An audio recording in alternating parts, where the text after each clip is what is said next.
Today on Clear Your Clutter Inside and Out, we're talking about having a clutter-free summer. How can you be mindful when shopping this season? How do you distinguish between a want and a need? What can you do instead of a trip to the mall or online shopping? Learn how to not add to your clutter this season as we continue our month focusing on summertime. Do you control your clutter? Or does your clutter control you? On Clear Your Clutter Inside and Out, we'll teach you awareness as well as action steps to create change in your life. Come on, let's get started. Today's episode was inspired because, we're moving.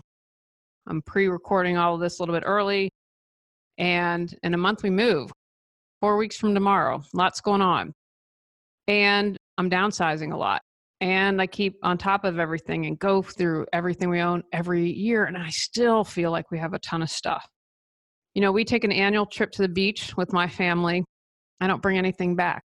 I have some seashells that I brought back, but it's been years since I've done that. I really have tried to be more aware and mindful. I have a big birthday this year, and I'm going to celebrate it. We are going with my parents, my husband and I, on a big trip. And the other thing I want to do is I'm thinking about a silent retreat. I have to tell you, I have been unplugged, not by choice.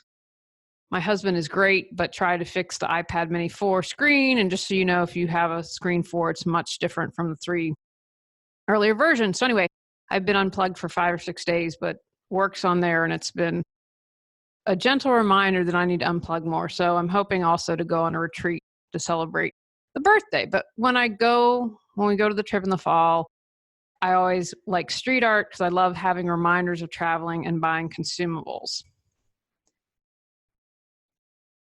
Here are some tips for a clutter-free summer. Be mindful as you shop. Do you really need this season's swimsuit, or is last season's fine? I have to admit, I don't get fashion. I can't compare things. I don't know I know what looks good on me, but I've never been someone that's fashionable. So getting new things seasonally is not something that I do. So if this is you, be aware, be mindful. Will you use all that suntan lotion at Costco, or will it be wasted? Think ahead. Can you have a friend and say, okay, I'm going to buy this, either pay me half or here's a gift.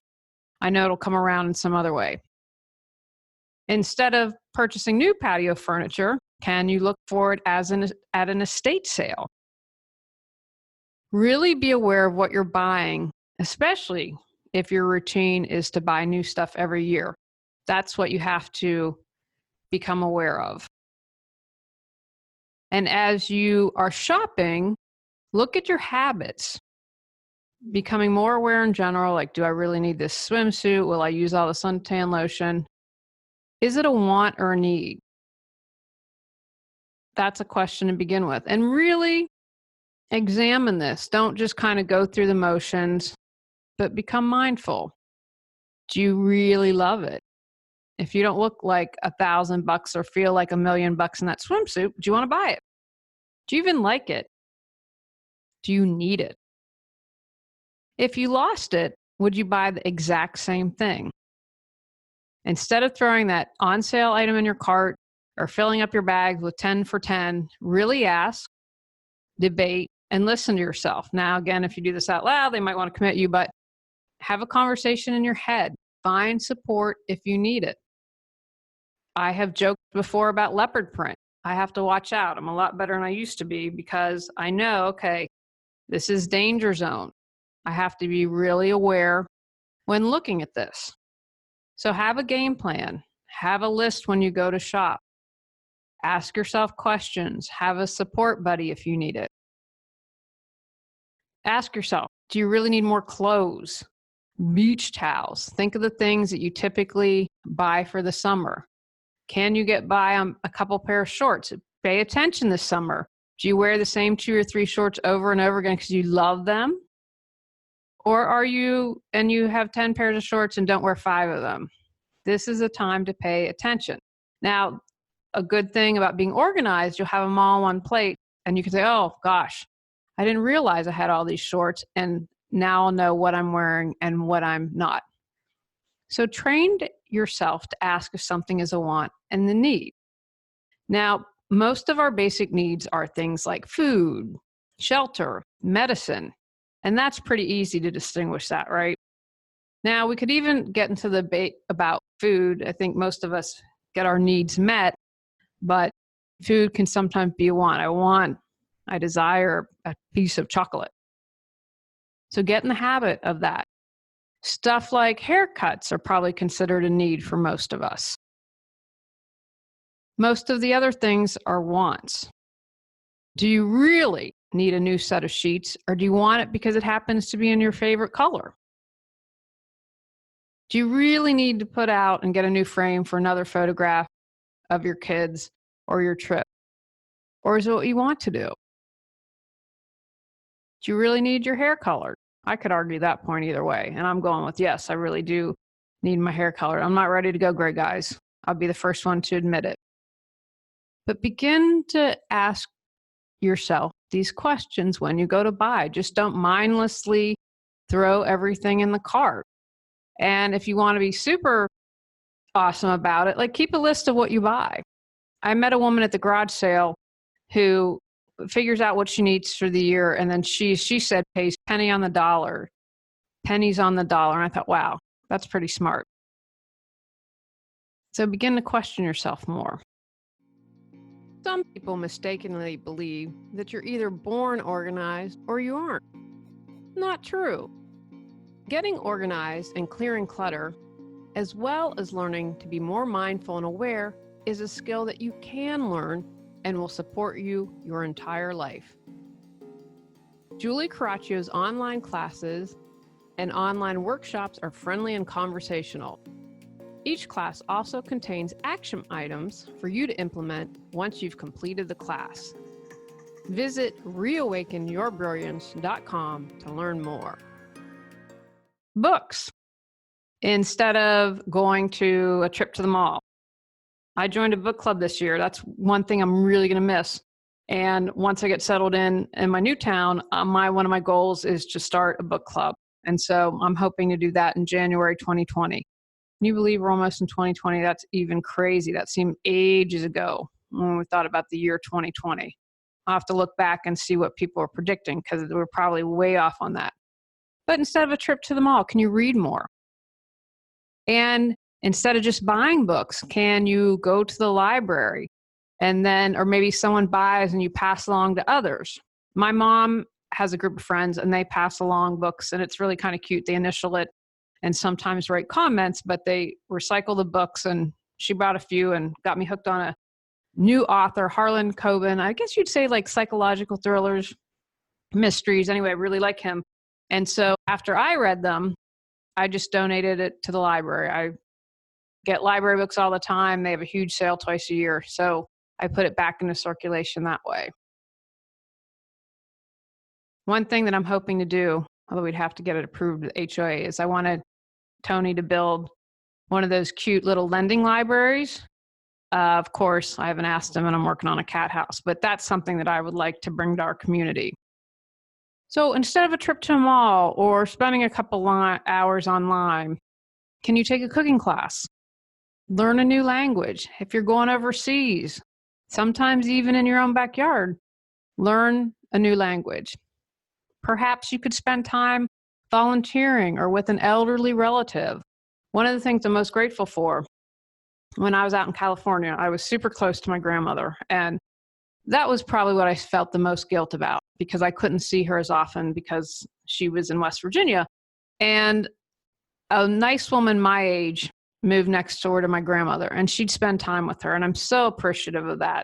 And I always promised myself if I was in a situation where there's an elderly neighbor that I would extend myself and try to help out when I could. And my grandma was really fortunate that all her kids were in the same town or close by, and most of the grandkids were there, but that's something that I want to do. And so get in the habit, instead of automatically buying, what can you experience instead? It's not all about going to the mall. I know growing up, we'd watch movies or go to the mall a lot, but be aware, get into the habit of not automatically buying something, especially if you're trying to fill an emotion such as boredom or loneliness. Now, most of you are probably going to go on vacation or travel this summer. Pay attention to what you're bringing home. Look for things like consumables or street art or something that you wear. We're going to go to Spain and Portugal. They're very well known for espadrilles. And that's something I'd wear. So I thought, you know what? It's been ages since I've had a pair. I'm most likely that's one of the souvenirs I'm going to buy because I will wear the shoes, put them to good use. But not only for yourself, mindfully buy for others. Do you think they really want something to dust? Again, I'm a huge fan of consumables because that helps bring back a piece of your vacation. Instead of, again, all those tchotchkes, get something, put your money towards an excursion or an event, something that will create memories. And be in the moment when you're in that memory. I saw this great photo of people who were whale watching, and they all had their phones and cameras up. And I'm like, how can you experience this awesome whale when you're glued to it trying to get the perfect shot? So be present, be in the moment of your experiences, and the experiences will always stay with you. The item may not. Remember, heart and head, that's where we keep all those lovely things. And I've noticed as we've been downsizing, and again, because it's local, I'm willing to do downsizing phase 1 and downsizing phase 2. I was very proud of myself. This morning went through and let go of some picture frames, and I thought I can put some of these in the albums. I've really pared down my memories, and I am grateful for that because every so often, I think I'm going to donate my senior high school yearbook too, because I thought, when I go back to reunion in 40 years, like how often do I look at that? The more I downsize, I realize I don't need all that I have. And again, I'm not someone that's always had a ton of stuff, but it's just, I don't know if it's the big birthday coming up and reminiscing more, but it has become more clutter. It's become more of a burden. And I don't want that anymore. And I've been super excited with what we've been able to release. And I'm looking forward to doing it even more once we get settled. Take actions from today's podcast. Be aware of what you buy this summer.